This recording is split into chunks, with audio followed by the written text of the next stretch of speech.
He said my name like it was nothing. A casual joke, a friendly call across a crowded room. Then one night, it wasn't a joke at all. It was a whisper pressed against my apartment window at 2 a.m. My name has never sounded the same since. If you're watching this, you already know the title, 3 Chilling True Stories from the Gym That Will Haunt You. I want to warn you before we go any further. These are real people, real nights, real fear. If you're sensitive to stories about stalking or invasive behavior, take care. For everyone else, stay with me. One of these might sound dangerously familiar. I used to think a gym was one of the safest parts of my day. It was ritual, keys, earbuds, water bottle, the small nod you give a familiar face in the weight room and then go about your set. The gym is public, full of people moving and breathing and doing their own thing. There's anonymity in repetition. You sweat, you count reps, you leave. That rhythm feels protected because it's mundane. It feels obvious. It feels like nobody is watching you in a way that matters. Then I met Josh. He wasn't the kind of guy who screamed for attention. He was polished, the sort of person who could walk into a space and look like he belonged there more than anyone else. Clean shoes, a focused stare. He had a way of offering to spot you that made it seem almost rude to refuse. A practiced, confident courtesy. He would check your form, give one-word encouragement, make small talk about protein shakes and how much you could bench. The first couple of weeks, he was just another gym acquaintance. We exchanged DMs after he slipped me his handle. Nothing strange from my perspective. Nice lift today, or want to try 3 sets next time? The messages were so ordinary that I barely noticed them. At first, there were laughs. At first, it felt like an easy friendship you make between warm-ups, but the tone shifted almost imperceptibly. The messages started arriving at odd hours, little comments that weren't obnoxious, just insistent. He began to notice things about me that I only had casually posted, a photo taken at a festival, a half-burnt candle on my balcony. He would send a one-line reaction. "That was my favorite band too," or "nice view." I told myself it was coincidence. People overlap on interests. Social media makes strangers feel like neighbors. The first time it made me uneasy was at the town festival. It was one of those late summer nights where the asphalt still fogs with heat and there's a smell of fried dough in the air, lights draped between trees. I was there with friends, laughing over terrible music and cheap beer. Josh showed up alone, which I thought was harmless. He weaved into our group like he'd been invited. At first, he told the usual gym jokes. He mimicked a trainer's call with a ridiculous voice, and everyone laughed. It should have been fine. Then he started doing voices. He'd say my name like he'd overheard it across a crowded room, then make a different sound as if another person had said it, and then another. 3 versions of the same name. At the time, I chalked it up to him being annoying, but the cadence was off. He would call my name softly and then loudly, like testing textures of attention. I remember the way the light hit his face. He was smiling, but his eyes felt like they were measuring the shape of me. Later that week, a bartender waved to me, nothing unusual, and Josh appeared near the bar as if by accident. He had this habit of appearing in the frame of things I was doing. At first, I laughed it off. The gym is small. People go to the same spots. But there's a difference between being seen and being chosen. The pattern tightened. He liked every photo I posted within minutes. He knew where I liked to run. He offered to pick me up if I was leaving the gym late. I remember both the convenience and the wrongness of that offer. In a different world, I might have taken him up on it. Instead, I said no. One night at a nearby bar, we were closing down after a late lift. I realized I was the last person there. Not the last because everyone left and I stayed. The last because the bar had emptied out. A small cluster of us had drifted away. Josh sat at a distance and smiled like he was watching a movie. Then he stood and came over. He used a voice I had never heard him use at the gym. It was deeper, and it was doing something with the vowels of my name that sent a small involuntary shiver through me. He said it like he was performing a ritual. He mouthed it to himself. He said it right in my ear, soft enough that only I could hear. I left that night with my heart thudding. I told myself not to be irrational. Maybe he liked me. Maybe he was awkward. Maybe I should have told someone, or friends could have intervened. I didn't. I blocked him on one platform. He sent messages on another. Blocking felt like throwing a net against the tide. It wasn't until the voice at my window that blocking stopped being abstract. It was a humid night. I kept the window open a crack because the apartment stubbornly trapped the summer heat. The city noise was a lull. I was scrolling, trying to fall asleep, earbuds in but not really listening. Then the whisper. My name, exactly as he'd said it at the bar, pressed against my window.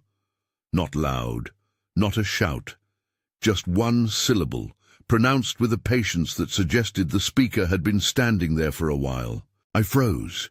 I remember the metal taste in my mouth. The idea that someone had crawled up to my window felt impossible and terrifying at once. My first instinct was to rationalize. Maybe someone outside was finishing a cigarette and mimicking sounds on the radio. Maybe my friend had come over early. Then a shadow passed across the blinds, and the light at the sidewalk dipped in a way that wasn't right. I called a friend, voice small. "Do you see anyone outside my building?" I whispered. The friend said no. I called the non-emergency number, hands shaking. The operator listened and said someone would come by. I didn't sleep much that night. I sat on the couch with the lamp on and watched the blinds like they were a screen that might show me the wrong thing. Later in the morning, I found a long, thin scratch along the side of my car tire. It wasn't dramatic, just a single slit, precise enough to look deliberate.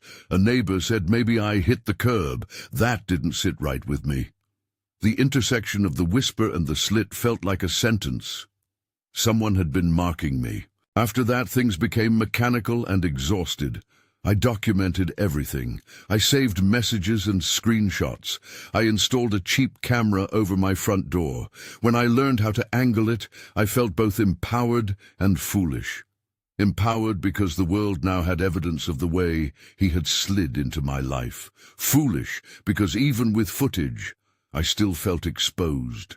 The camera became a kind of witness I could carry around in my head. It showed a man lingering by the corner, looking up at the building, then down at his phone, then up again like somebody rehearsing a part he had memorized. I moved gyms because moving felt safer than staying put. I told the front desk some general story about a change of routine. I didn't want to invite questions.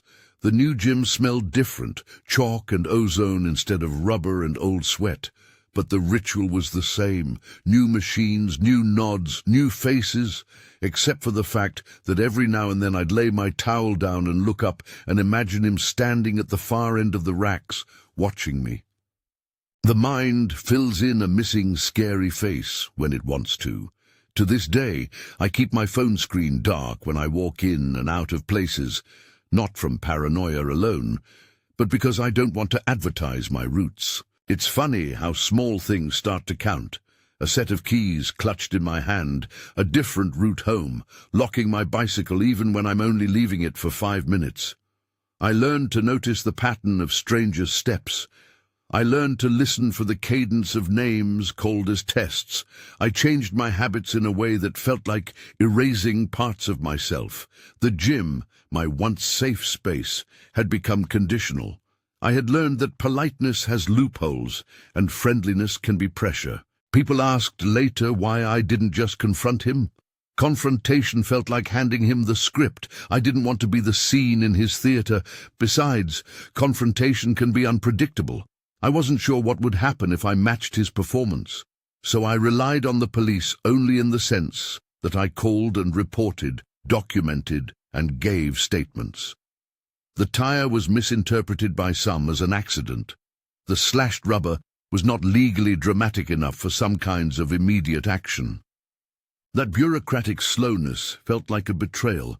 I understood then how small acts can erode a sense of safety faster than the law can reassemble it. The aftermath took months to settle into a new normal. I still lift. I still try to keep my rituals. But everything has a layer now. A voice that isn't mine calling my name makes me look up. A hand on the bar feels like an interrogation into who I have become. I think about what I posted online in the light of an audience that may not be curious.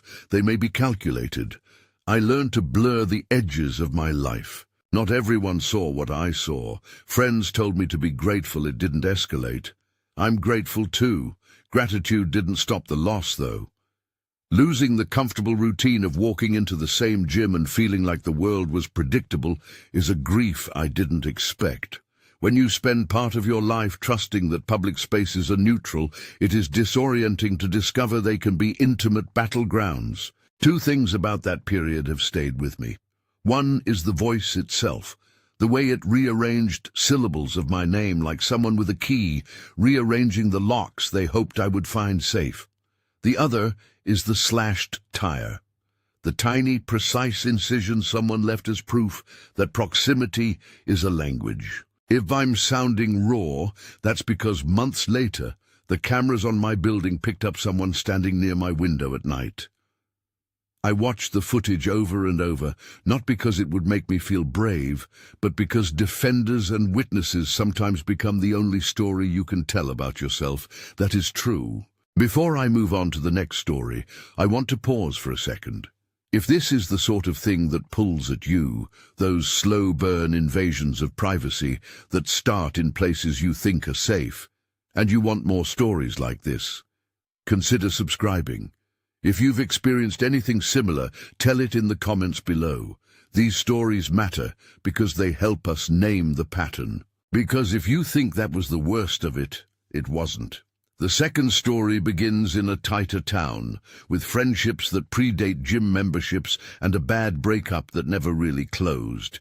It's the kind of place where everyone knows someone of someone, and where privacy is thinner than you think. Louis was first to tell me about it. He was 22, with a laugh that could fill a room and a nervous habit of tapping his watch when he was worried. He trained at the community gym to keep his mind off things. He knew Colton from soccer. Colton knew Addie from high school. Addie and Colton used to date. When they broke up, the fallout wasn't loud at first. It simmered. People take the same routes home.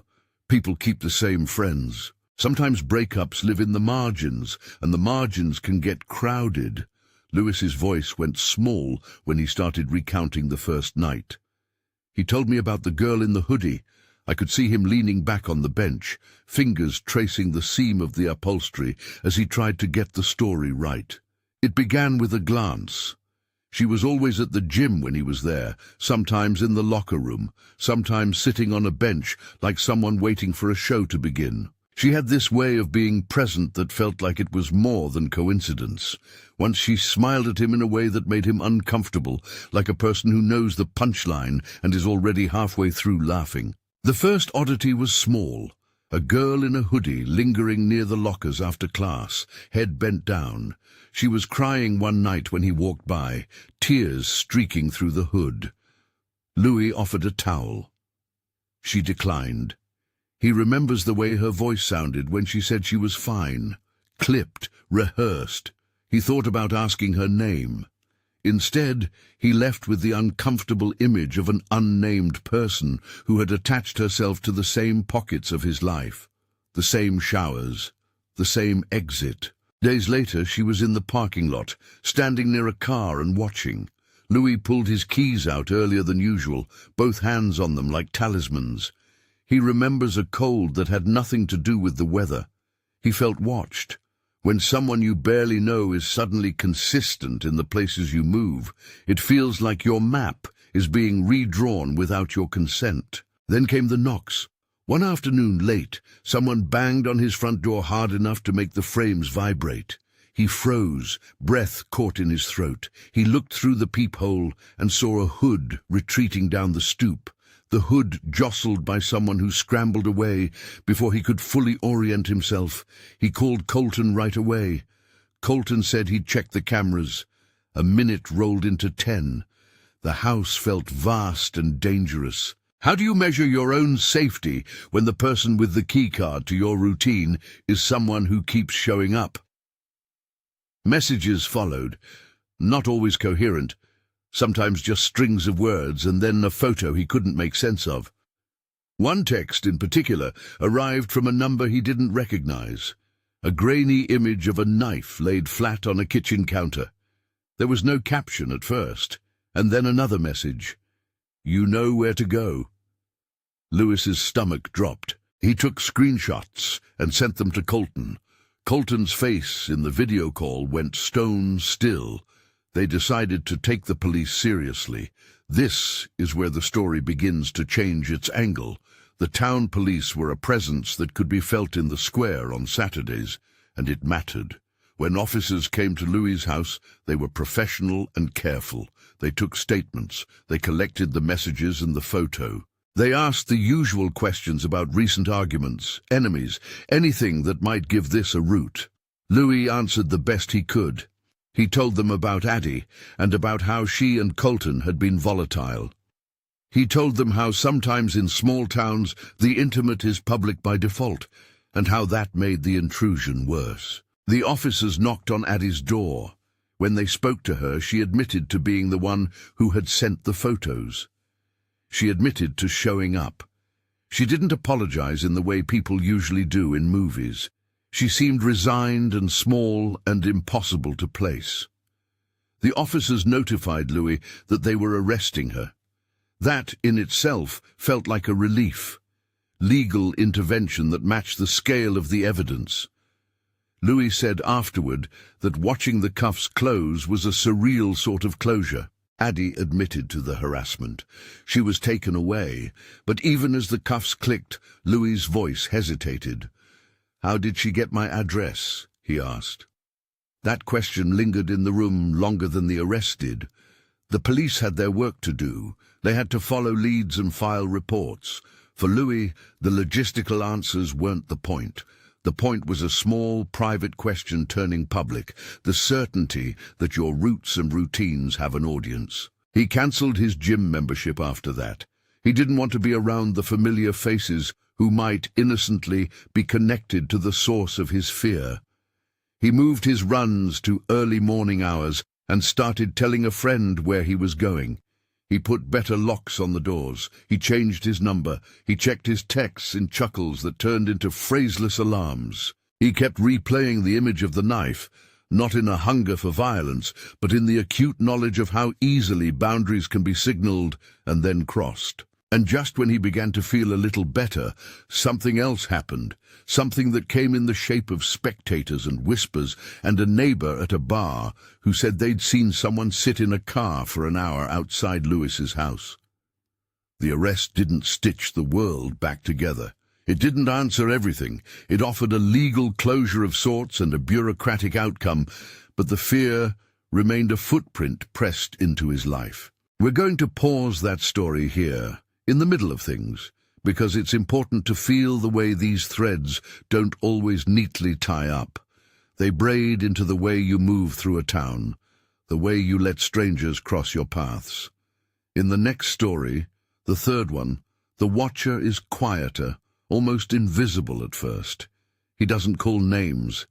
He doesn't leave messages. He doesn't slash tires or send pictures. He waits, and he follows, and the terror comes from the steady persistence of being seen. But before that, I want you to imagine a gym that looks ordinary, fluorescent lights that hum, mirrors that catch your posture, a row of treadmills with people logging miles in silence. Picture the racks, the clank of metal against metal, the smell of rubber and disinfectant. Picture, too, the small rituals that stitch a person's day together. The same playlist, the same towel, the same exit. Because the most chilling part of all of these stories is not the spectacle of something dramatic. It is how they start with the ordinary. It is how someone slips from being helpful, a spot, a compliment, a shared laugh, into a presence that becomes a surveillance. It happens through tiny inlets that look like kindness. It happens through the economy of social norms. our politeness, our reluctance to confront, our shrug when things feel off. From here, the third story begins in that exact quiet. A man who watches without words. A pattern that doesn't need messages to carve a path. A chase that happens at the end of a routine run. That's where the next night starts. It was late in the winter when I first noticed him. The kind of late that makes the gym feel smaller than it really is, when the fluorescent lights hum with a flat, tired sound and everyone seems to be keeping to themselves. I'd been going there for years. I knew the clink of the plates, the rhythm of the rower, the way the mirror 3 racks down always gave back a slightly distorted version of myself. Routine is a kind of shelter. That's what made the feeling so strange when it started. Not a single event, but a gathering of moments that kept folding back into the same quiet observation. He didn't work out. He would come in and sit. That's the first detail I remember, sitting as if attendance itself were an exercise. He'd plant himself on one of the benches near the free weights and watch people as they moved through their sets, not staring in a blunt, aggressive way, more like a person who had convinced himself he was invisible while learning the exact edges of everyone else's life. He had a small, steady face and a hoodie he wore even when he shouldn't have. Sometimes he'd have a backpack with him. Sometimes it was empty. He never wiped down equipment, never chalked his hands, never grunted with a lift. He simply existed in the periphery, a fixture you could almost ignore until you realized your eye kept returning to him. At first, I thought maybe he was lonely, maybe he was new to town. There's an easy, charitable explanation you give to people in neutral spaces. He'd smile when someone nodded, but the smiles didn't reach his eyes. There was an unnatural stillness to him, like someone waiting for a cue that never came. The first specific thing that changed my gut was when I noticed my reflection in the big mirror, and then, out of the corner of my eye, the screen of his phone aligning where it shouldn't have been. It was subtle. Someone angles a phone, a shoulder blocks a sightline, but the angle was deliberate. I saw the corner of his screen peeking over the lip of the bench, and a lens pointed not at the gym floor, but at the treadmill behind me. I reset the way I moved like a chess player, adjusting known pieces. I finished my set and walked off without making a scene. Later, when I looked at the footage I'd taken of my own workout, because I had started recording clips for form, I saw him there, half in a frame, his face a study in patience. He wasn't on the recording for long, but the way he turned his head to follow me as I moved along the rack felt like a person's eyes, mapping constellations. I took the clip to the front desk and described what I'd seen.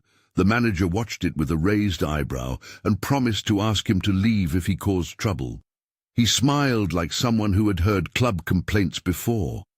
I left reassured by protocol and naive enough to believe that a word would fix it.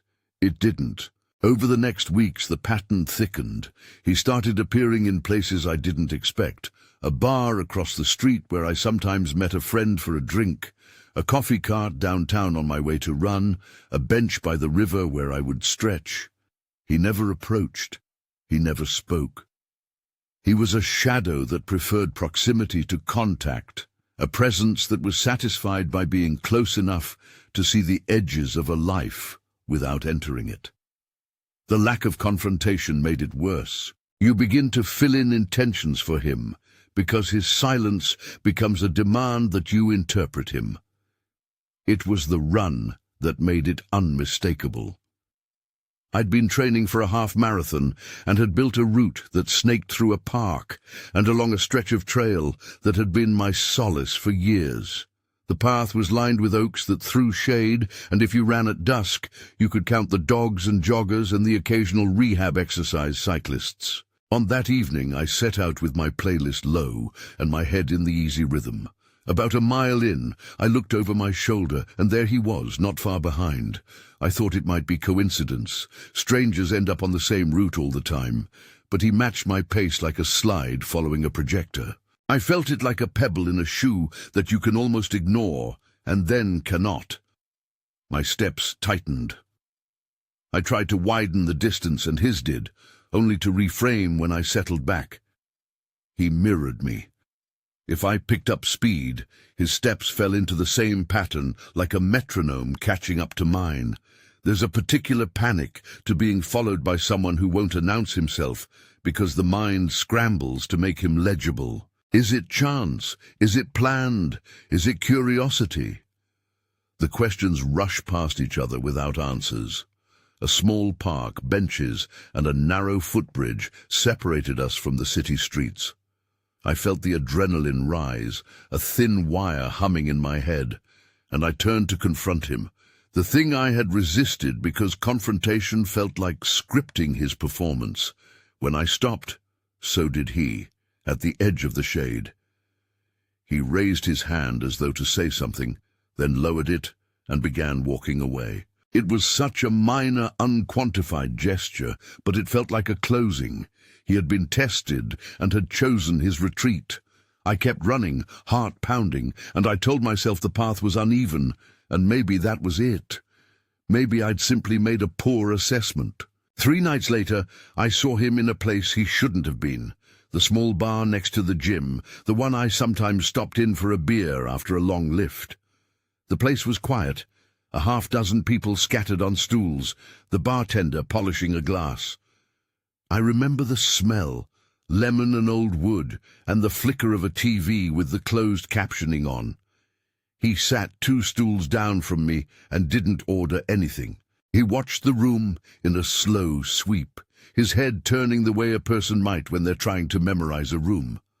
When I left, I told myself not to make a fuss. I paid my tab, stepped out into the street, and felt the slight echo of someone's footsteps align with my own. This time I didn't test by stopping. I kept walking, keeping a pace that would seem ordinary to anyone looking in. Footsteps followed. That sense of someone matching you feels like listening to a metronome that someone else controls. I crossed the street.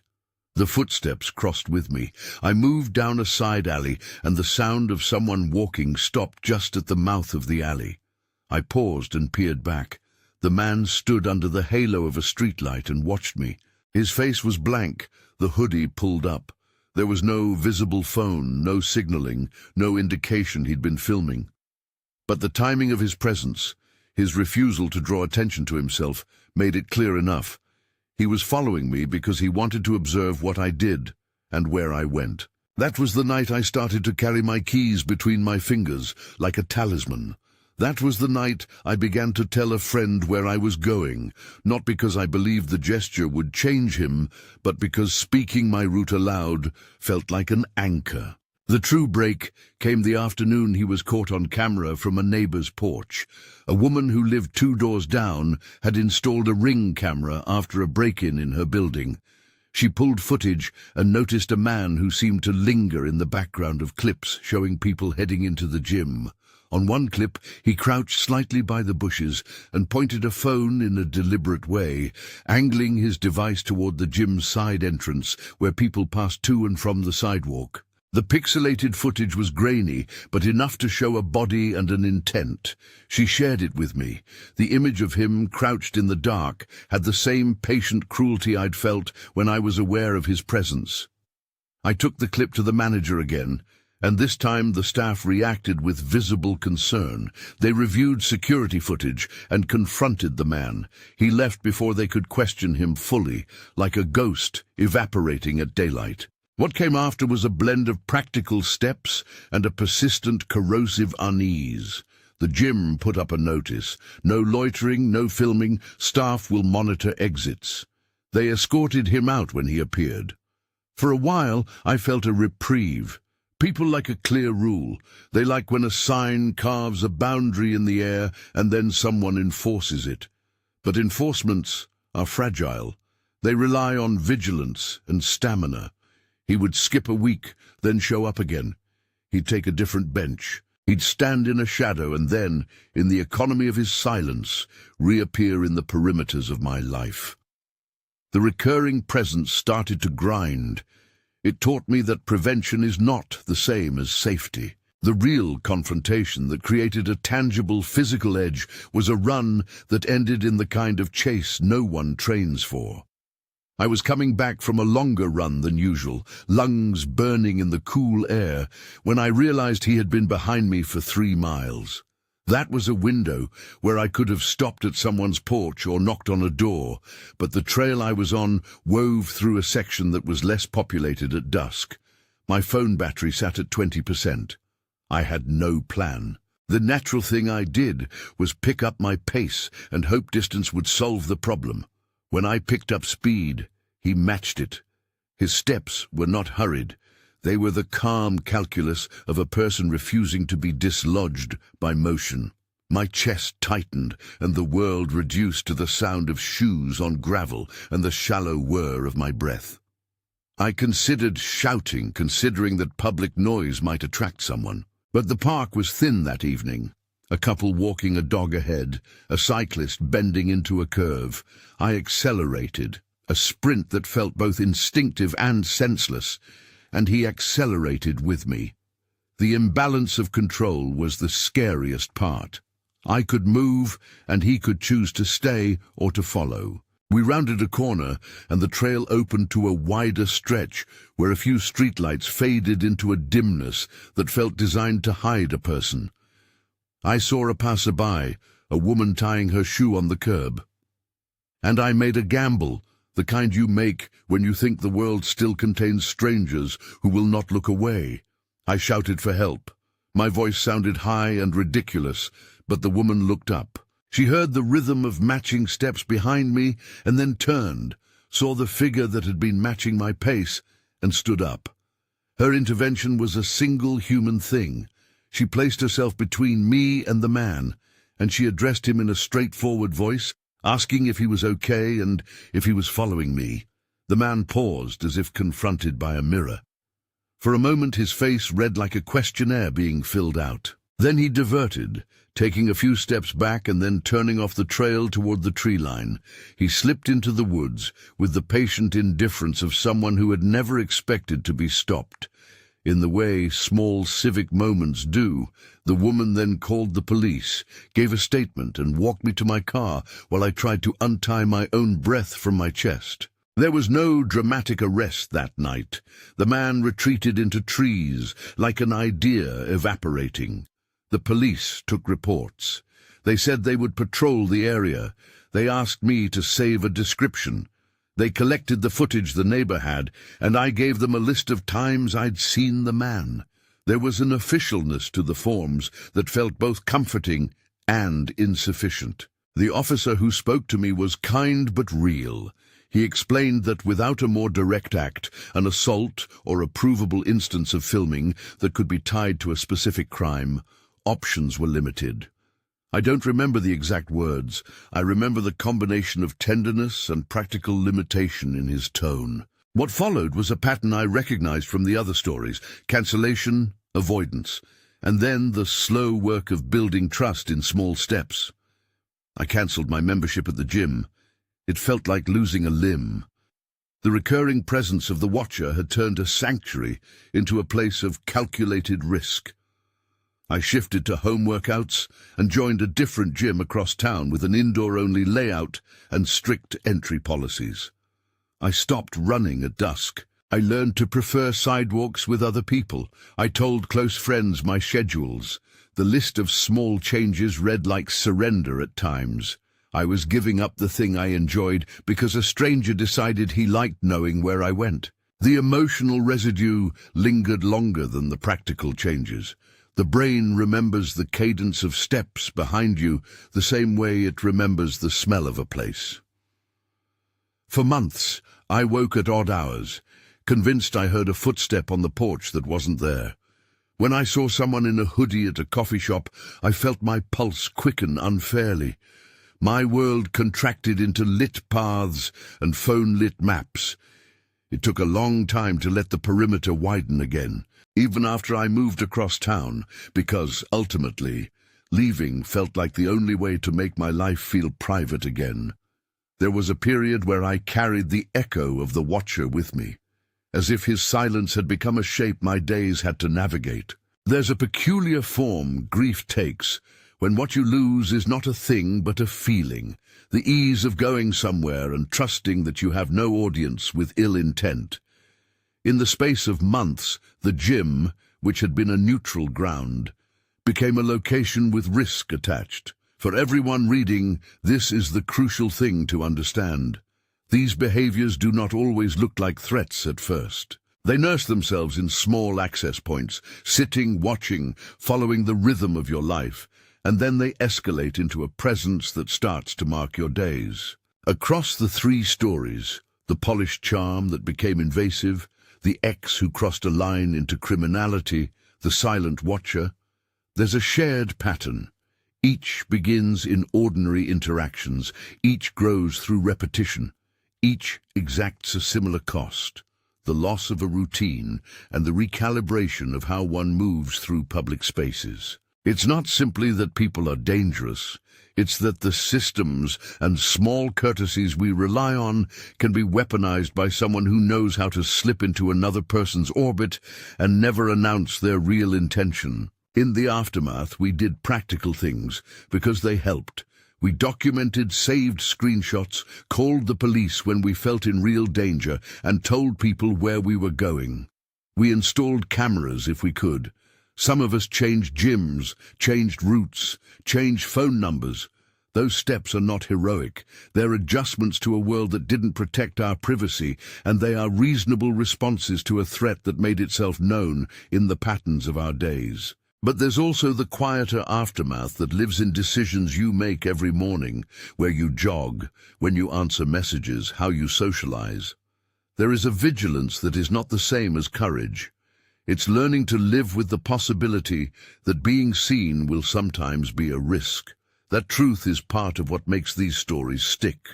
They reveal how much of our sense of safety depends on simple assumptions that we do not always notice until they are broken. I don't want to leave you with the idea that nothing can be done. There are functional steps that make a difference. Documenting behavior, reporting suspicious activity, asking gym staff to enforce policies, notifying friends, those things change the probability that a watcher or a harasser can act with impunity. But the institutional answers can be slow or insufficient, and sometimes the most immediate protections are the ones you enact yourself: routes, numbers, and boundaries. If you've heard some of yourself in what I've told today, know that you're not alone. People all over are learning to pass the same small signals. You are not being overly dramatic for noticing that someone likes your location photos too quickly, or that the same face turns up where you do. The pattern matters more than any single odd moment. Pay attention, document, trust your instincts. Before I go, a short note about resources that people asked for after the first video. If you are dealing with stalking or harassment, contact your local police for immediate threats and consider reaching out to community organizations that help victims of stalking and harassment. Save messages and screenshots and keep a log of dates and times. Those records are often what make a case tangible for authorities. If you need support, local advocacy groups and hotlines can offer guidance and a listening ear. These are not legal instructions. Laws and procedures vary, but they are practical starting points. This has been 3 chilling true stories from the gym that will haunt you. If any part of what you heard rings true for you, please consider sharing your experience in the comments. Your story could help someone spot a pattern sooner. If you found this meaningful, like and subscribe for more documented accounts like these, and consider sharing the video with someone who trains in public spaces. Tell people your roots, save what feels off, and know that naming the quiet things often matters more than we expect. Thanks for listening. Be careful out there.